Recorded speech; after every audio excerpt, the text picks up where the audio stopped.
From Fargo and serving you on TV, online, and on the go. This is Valley News Live at 6.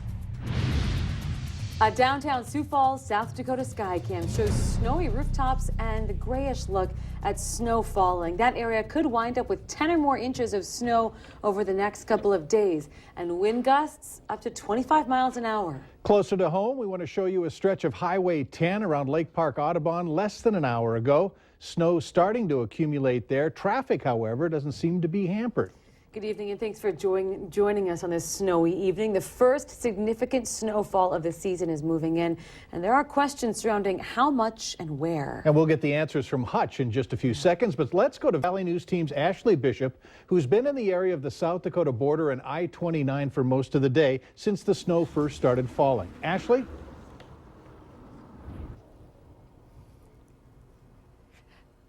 The snow down here near Wahpeton is starting to come down, as it has since about 3:30 p.m. this afternoon. We're nearing about 2 inches near Wahpeton, and in Hankinson, where I was earlier today, it started at 1:30. The snow started falling there. Cars coming up I-29 from Sioux Falls and South Dakota were covered in snow. We talked to the North Dakota Department of Transportation earlier today, and they told me they started pre-treating the roads at noon, and that did help this afternoon keep some of the snow off the roads. But right now here in the Southern Valley near Wahpeton, the roads are covered, cars are taking it slower, and the snow continues to come down. They're expecting up to maybe 6 inches in this area down here. Now, road crews, the NDDOT, has about 24 people in the Southern Valley down here working this evening, and they plan to have more people working in the morning when they start at 4 a.m. to get the roads good for your morning commute. In Richland County, Ashley Bishop, Valley News Live. Thanks, Ashley. We will know more about where the snow will be, but the question is how much. A couple of inches would be okay for the Fargo area, but we could get more. Let's head over to the expert for the numbers. And Hutch, this seems to be a floating target. Something black. Yeah, we certainly do have some changes. It's a dynamic storm system, Mike, and as we go through the overnight, we'll see still more changes. But here's what we do know. Heading into the evening, you can see these darker blue bands that are passing through. Those are bands of moderate snow, and from time to time, they are coating the roads with a slippery, wet, heavy, flaky type snow.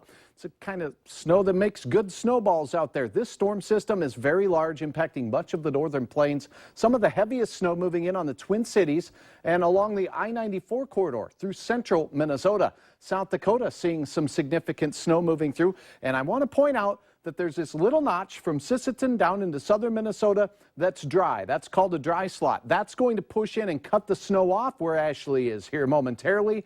This will have an impact on snow totals. But suffice it to say, where these bands set up, wintry weather is a rule. Our southernmost counties will be impacted. You will see snow in Grand Forks, just not as much.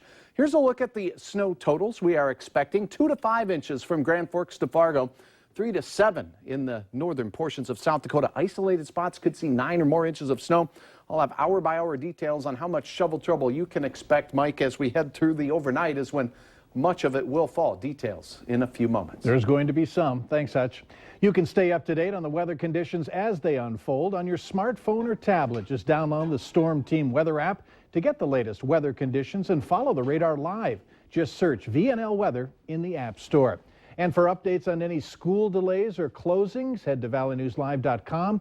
Click on the weather closing banner on your home page. That'll keep you up to date on everything you need to know to plan your day. In other news now, the investigation into the crash that killed 2 Moorhead brothers and injured 2 others is complete. The final report says the crash was likely caused by a semi crossing the center line. Zach and Connor Qualvog were killed on June 23rd while driving on I-94 near Dalton, south of Fergus Falls, Minnesota. Despite various witnesses, the report concluded the semi driver initiated the chain of events that killed the 2 brothers. Evidence shows that Zach was driving and swerved back and forth into the median where the pickup rolled. Investigators have not been able to find the semi-driver, and the report says alcohol, drugs, weather, and vehicle malfunction were not factors in this crash. Today, North Dakota's Secretary of State accepted a petition to put an initiated measure on next year's ballot to legalize medical marijuana. Now that means supporters of the petition will now be able to start collecting signatures. With voters' approval, the initiative would make it legal for North Dakotans to possess up to 3 ounces of marijuana for medical purposes. It says those who qualify could get the drug from a state licensed dispensary or grow a limited supply for personal use. More than 13,000 signatures are needed to get the question on the ballot. Police are investigating the death of a man whose body was found in the industrial area of West Fargo. The call came in around 4:30 yesterday afternoon from Ash Transportation. Police say a co-worker found a 63-year-old truck driver unresponsive inside the shop. Now, foul play is not suspected.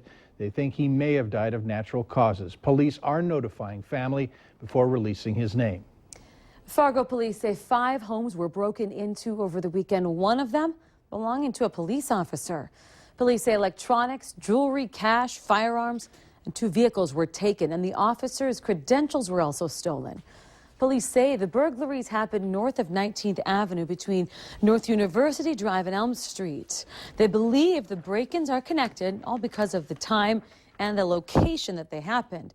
But at this time, there aren't any suspects. One man is dead following a house fire in Devil's Lake. 78-year-old Harry Abercrombie, who lived alone, died in that fire. A neighbor reported smoke coming from Harry Abercrombie's home at about 1 p.m. yesterday. Firefighters found him lying on the floor of his office where he apparently succumbed to smoke inhalation. An autopsy is being conducted. The fire chief there says Abercrombie was a smoker and that discarded smoking materials in the living room started the fire. He says it's not clear why Abercrombie was found in his office. You become disorientated, and it's extremely hard to find unless you really know where you're going to get out. And so, other than that, I can't explain it. The fire chief also said the victim had working smoke detectors, and he reminds everyone to make sure that you have working smoke detectors. As the weather gets colder and our heating systems work harder. 4 students have been suspended after a random search at Lake Park Audubon High School. The school isn't saying what was found, but we do know the discoveries were made in the school parking lot, but it's also not known just how long the kids are going to be suspended. Valley News Team's Christine Stanwood talked with the Lake Park Audubon superintendent about the district's inspection policy. Was there a risk? Was there an intent? Is somebody going to be harmed?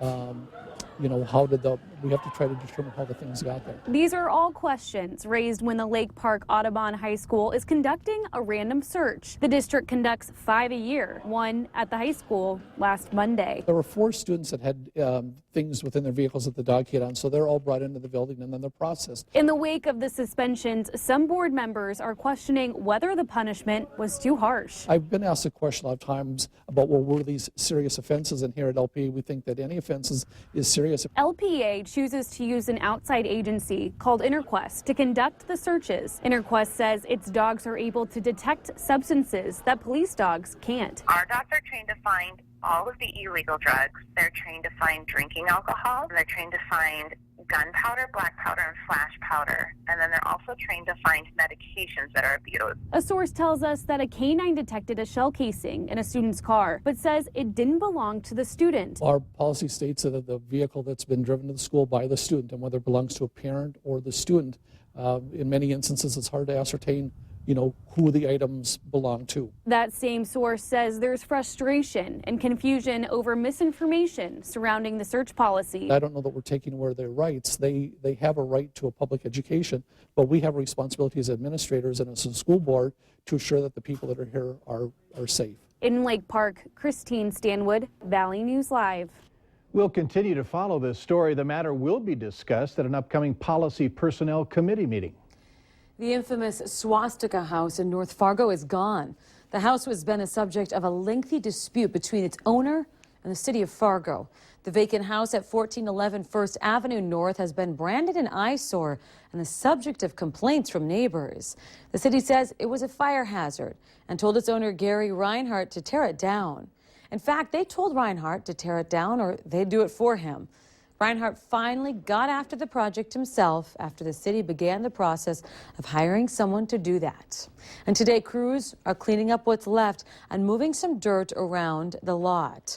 The administrator of Fargo's building inspection department says he plans to check the site later this week. Snow's here, so if you're into winter sports and are looking to improve your skills, then we have a place for you to go. The details on power training to come. And we're tracking snow into the valley tonight, overnight, and through much of the day tomorrow. Snowfall will continue. I'll have the latest hour-by-hour forecast coming up right after this.